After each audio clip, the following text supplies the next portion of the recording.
Hello, students.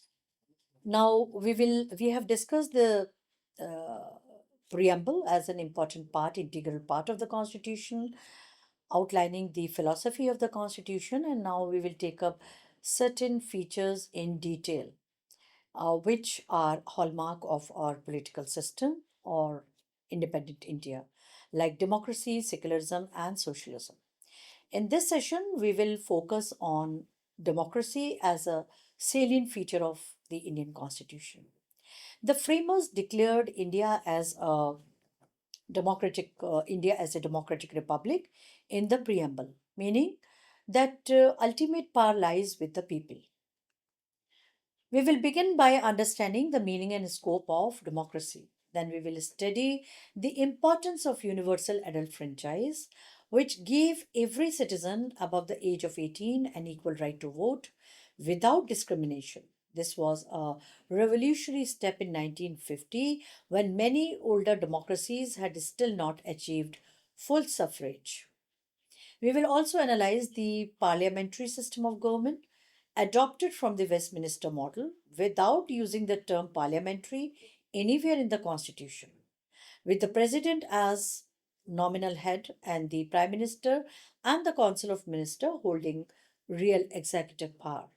Another key point will be the role of periodic, free, and fair elections supervised by the Election Commission of India in ensuring accountability and the peaceful transfer of power. Finally, we will examine the safeguards of democracy, such as rule of law, independent judiciary, and active political parties, as well as the challenges democracy faces in India, including caste, impact of caste, money, and a religion in politics.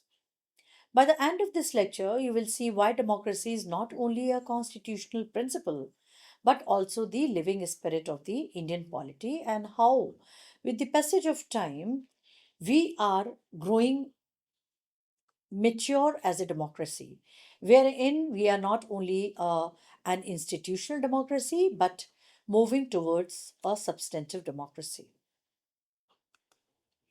The Indian Constitution, through its preamble, proclaims India to be a democratic republic. Democracy here does not mean just periodic elections, but a whole way of life ensuring political equality, freedom, and participation.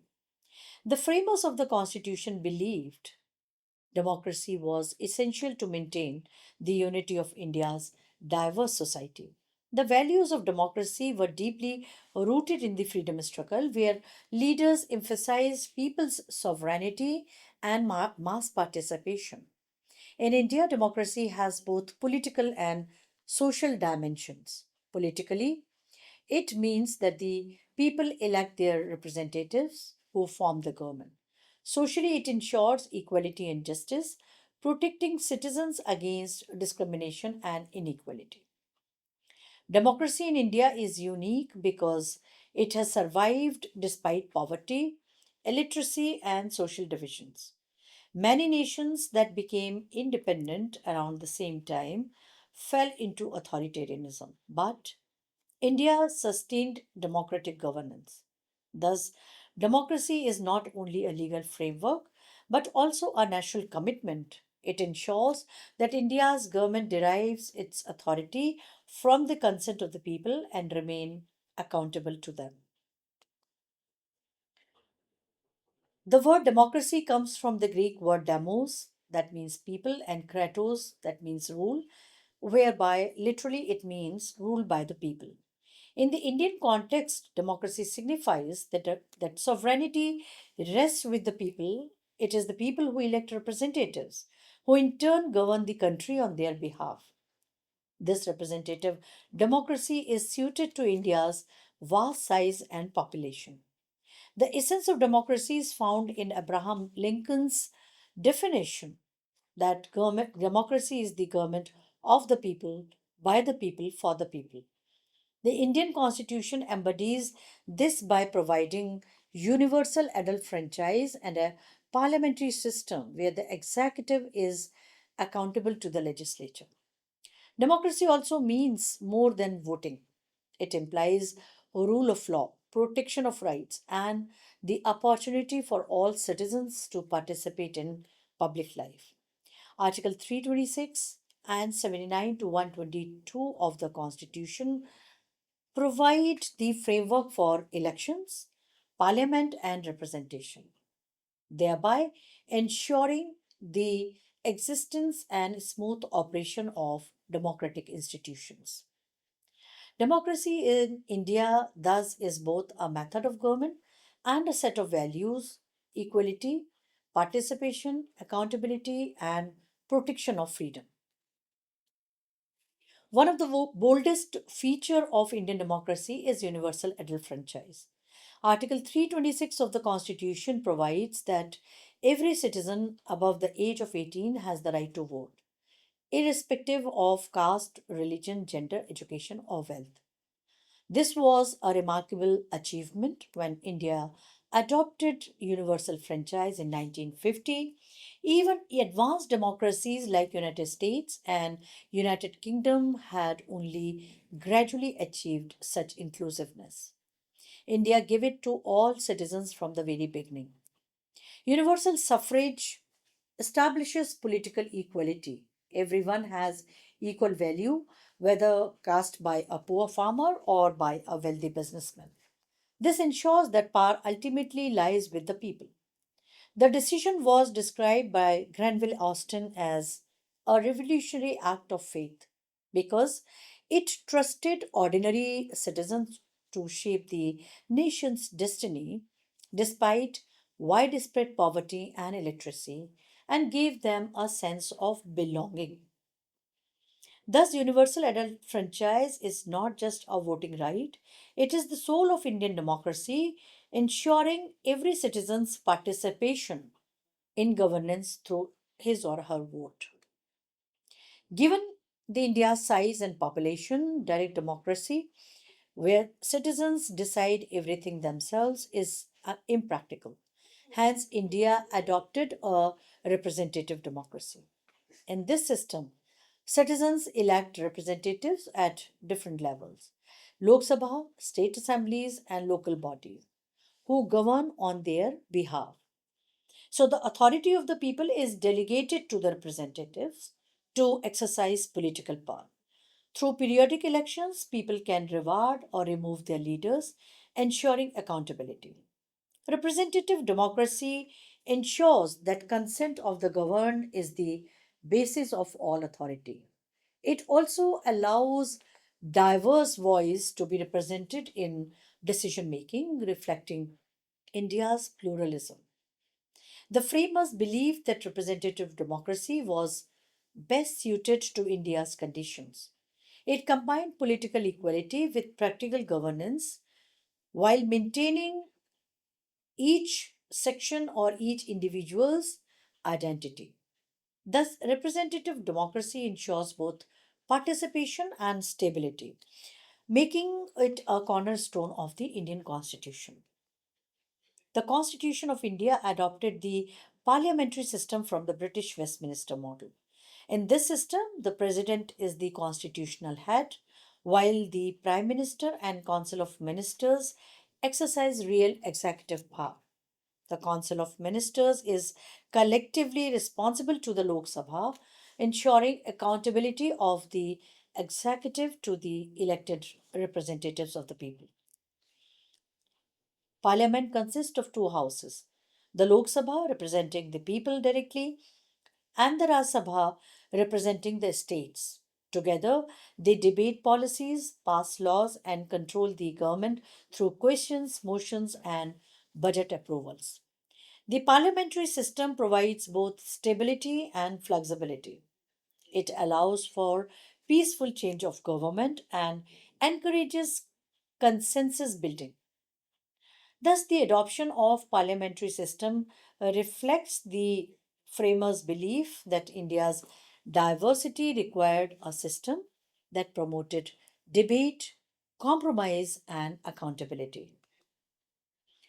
One of the strongest pillars of Indian democracy is the system of periodic, free, and fair elections. Elections are held regularly for the Lok Sabha, state assemblies, and local bodies.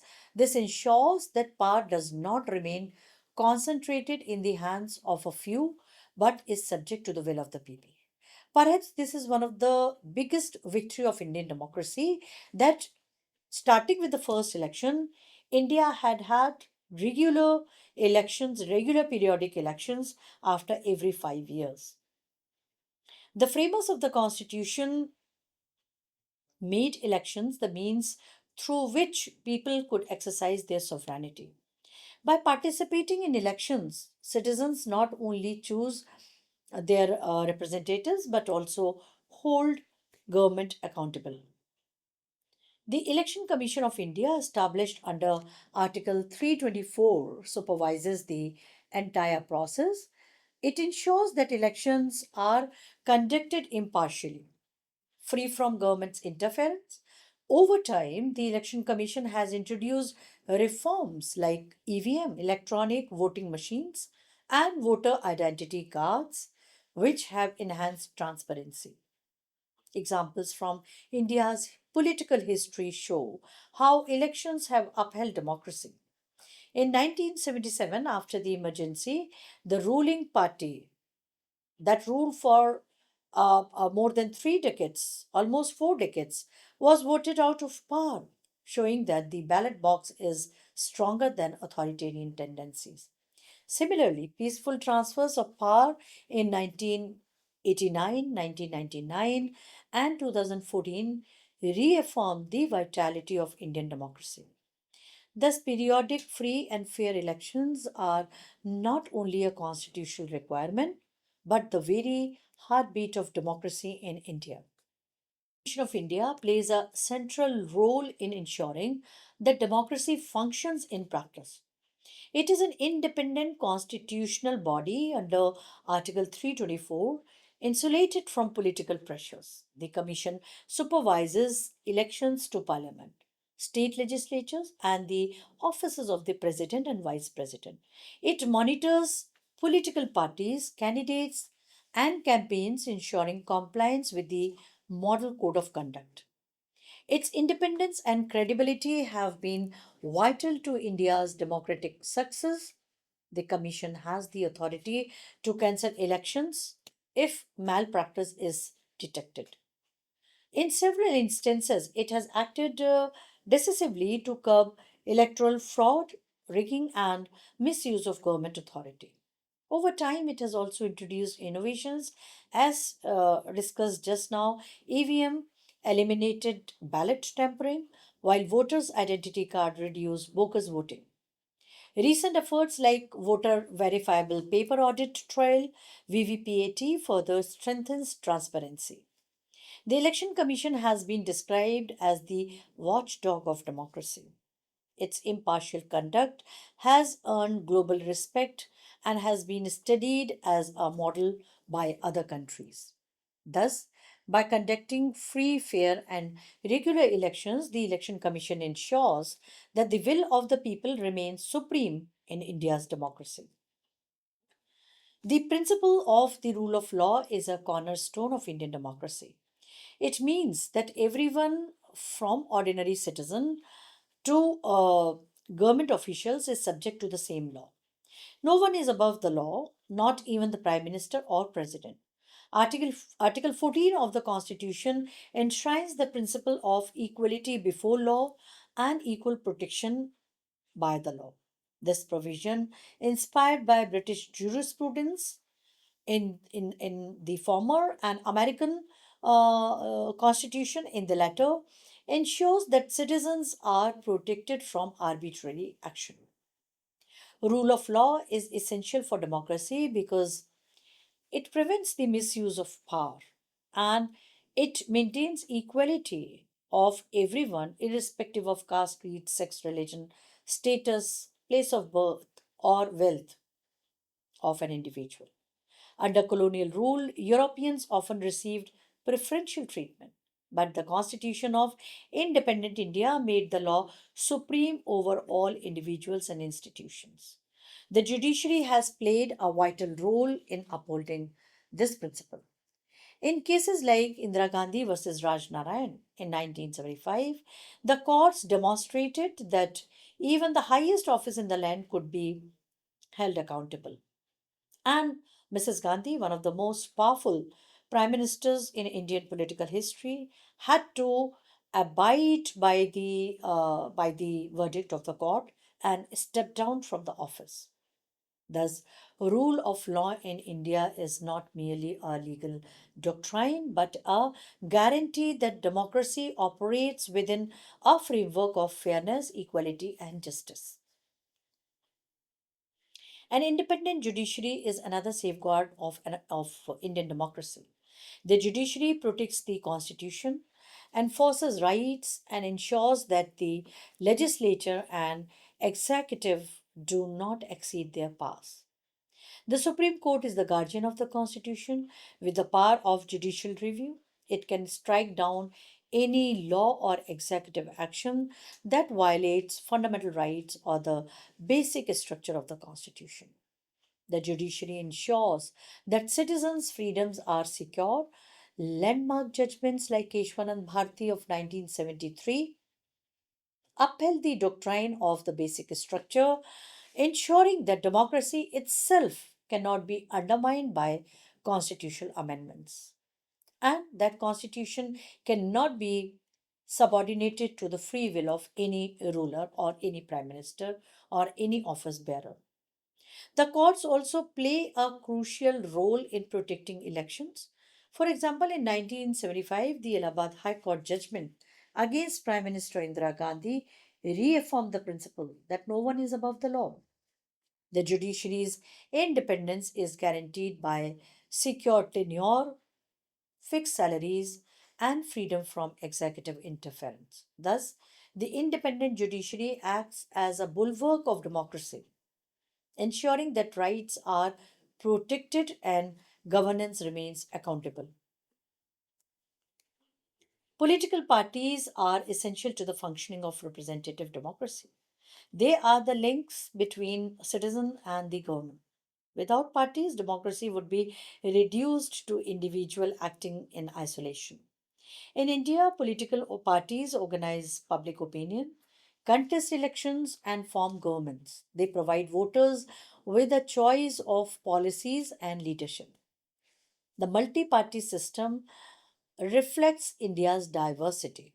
While national parties like Congress and BJP appeal to broader interests, regional parties address local issues, though this division is no more very relevant because now all the political parties adhere to a national manifesto and they all take up all the issues, be it local, regional, or national or international, very, very seriously. This ensures that multiple voices are represented in parliament and state assemblies. The only thing is that whether it's a national party or it's a regional party or it's a local party, the only advantage of having such a varied and diverse party system is that parliament a, is a window to each and every shade and color of the society. Parties also play a role in ensuring accountability. As opposition parties question government policies and highlight shortcomings, they strengthen democratic debates. A strong opposition is essential to save democracy and to make democracy successful and to prevent any kind of misuse of power by the ruling political party. However, the role of parties is not without challenge. Caste, religion, and money often influence their functioning, especially in a country like India, which is still highly patriarchal and feudal and diverse, and people highly concerned about their identities of caste, religion, status, etc., etc. Yet, yet their centrality in India's democracy cannot be denied. Thus, political parties are the lifeblood of Indian democracy, shaping both governance and opposition. The media is often called the fourth pillar of democracy because it informs citizens, shapes public opinion, and holds government accountable. In India, newspapers, television, and digital platforms play a vital role in highlighting issues, exposing corruption, and ensuring transparency. The media provides a forum for debate and discussion, enabling citizens to make informed choices. And independent media strengthens democracy by highlighting the issues of corruption, use and misuse of power, role of the government, role of the opposition, uh, the goals of the government, and the issues and problems of the people. During emergency from 1975 to 77, press censorship showed how crucial a free media is for safeguarding liberty.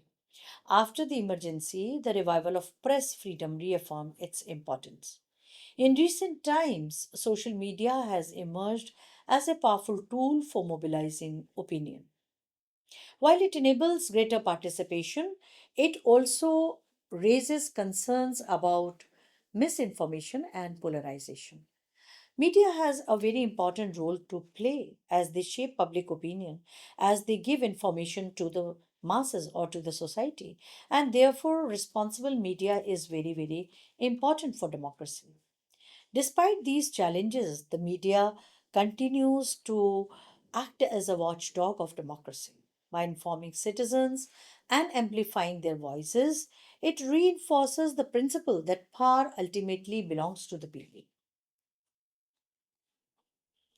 Indian democracy is protected by several safeguards built into the constitution. First, the fundamental rights guarantee freedom of speech, expression, association, and equality, of course, with reasonable restrictions.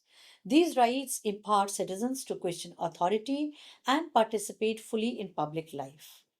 Second, the directive principles of state policy guide the state towards establishing social and economic justice, ensuring that democracy is not merely political but also economic and meaningful in people's lives.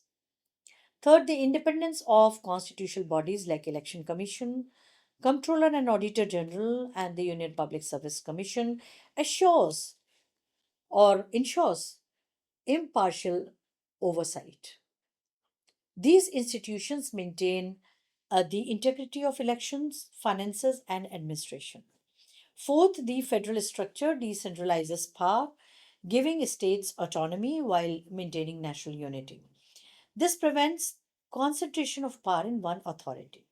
Fifth, the separation of power among the legislatures, executive, and judiciary ensures checks and balances, and no organ can dominate, preserving democratic accountability. Thus, these safeguards ensure that Indian democracy is not just a form of government but a resilient system capable of withstanding challenges.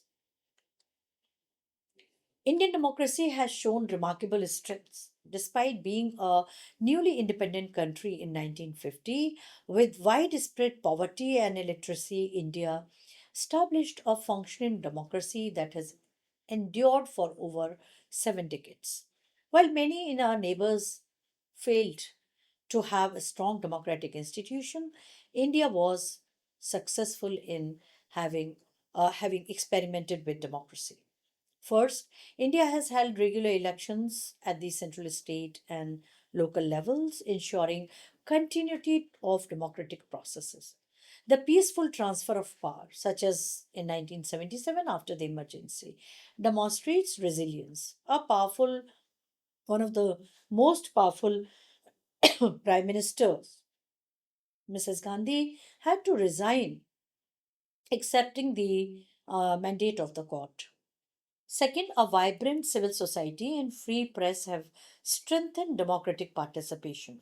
Citizens have avenues to express dissent and shape politics. Third, the judiciary has acted as a guardian of democracy, especially in the post mid 1970s onwards. Uh, we can take 1978 as the watershed year. With Menka Gandhi's case, we see a real U turn in the attitude of judiciary, and we are having wonderful examples, landmark judgments like Keshwanand Bharti case of 1973 that ensured that the basic structure of the constitution, including democracy, cannot be amended in a way. Fourth, the multi-party system has enriched and enhanced representation. Regional aspirations are voiced through local parties, making democracy inclusive. Lastly, people's participation has steadily increased. Voter turnout in recent election has been higher than ever, especially amongst women and marginalized groups. And today we can see large awareness amongst the people, even in remote villages, regarding their elections and their right to vote. Thus, Indian democracy has not only survived but also flourished, proving its adaptability and inclusiveness. Despite its strengths, Indian democracy faces serious challenges. Caste and religion continue to influence politics. Many elections are fought along caste and communal lines, undermining the principles of equality. So, parochial values of caste, religion, still govern the political decisions in our country. Money and muscle power distort electoral outcomes. Wealthy candidates often dominate campaigns, while criminalization of politics reduce the quality of representation. Communalism and regionalism threaten national unity. Riots and divisive politics erode the spirit of fraternity. Corruption and electoral malpractices weaken public faith in institutions.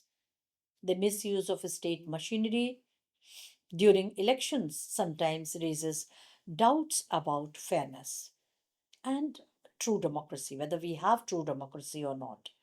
Illiteracy and poverty also limit the ability of many citizens to exercise informed choices. While universal franchise give equal voting rights, social inequalities continue to create gaps in actual political participation. Thus, democracy in India must constantly reform and adapt, strengthening institutions, ensuring transparency, and promoting civic education are very, very essential to overcome these challenges. We need to train our citizens right from early childhood in the process and practices and the values of democracy. India's democracy stands out in the global context. When the Constitution adopted universal adult suffrage in 1950, many established democracies had not yet extended the vote to all. This made India's choice a bold experiment in faith. Unlike many post colonial states, India has avoided military rule, while our neighbors like Pakistan and Bangladesh experienced repeated coups. India preserved civilian supremacy. This was because of a rich, well drafted constitution, a strong constitutional foundation, and the strong leadership of people like Nehru, Sardar Patel, Radhakrishnan, Rajendra Prasad, etc., etc., in and of course Lal Bahadur Shastri in building up strong democratic institutions. India is also unique for its scale and diversity. With over 900 million voters, it is the world's largest democracy. Elections are held peacefully even in remote villages and difficult terrains. Indian democracy has also innovated. The Election Commission's reforms, such as electronic voting and voter ID cards, have strengthened credibility. Judicial activism has further expanded rights, making democracy more participatory. Both Election Commission and judiciary keep strict vigilance on the election process and election outcomes and the behavior of the candidates during the election campaigns or during the election period. Globally, India is admired for sustaining democracy under challenging conditions of poverty, illiteracy, and diversity, with our neighbors having military rules, failed democracies, This was really something remarkable on our part. Scholars have often described India as a miracle of democracies, showing that democracy can work in global south. Thus, Indian democracy is not only resilient at home but also a model abroad. To conclude, democracy is the lifeblood of Indian constitution or Indian political system as well. It ensures that sovereignty lies with the people, expressed through universal suffrage, periodic free elections, and accountable governments. The Constitution strengthened democracy with safeguards like fundamental rights, rule of law, independent judiciary, and impartial institutions like the election commissions. These have all allowed democracy to survive for over 7 decades despite immense challenges. We need not forget the important role played by our leadership, the fathers of the constitution makers, who very meticulously drafted and designed each and every aspect with enough precautions to prevent any misuse of power or any damage to our democratic system. Definitely, strong leadership under Nehru, Sardar Patel, Radhakrishnan, Rajendra Prasad, Lal Bahadur Shastri helped build strong democratic institutions in the early decades of independence. The strength of Indian democracy are evident in peaceful transfer of power, active civil society, and rising voter participation and rising awareness amongst people regarding their precious right to vote. However, challenges like casteism, corruption, communalism, and money and muscle power remain. Yet, Indian democracy has endured where many others failed. It transformed from a colonial society into a vibrant, pluralistic republic, proving that democracy can thrive in diversity. As the preamble declares, India's democratic system is not only about governance, but also about ensuring justice, liberty, equality, and fraternity. It remains the foundation of India's identity as a sovereign democratic republic. Thank you.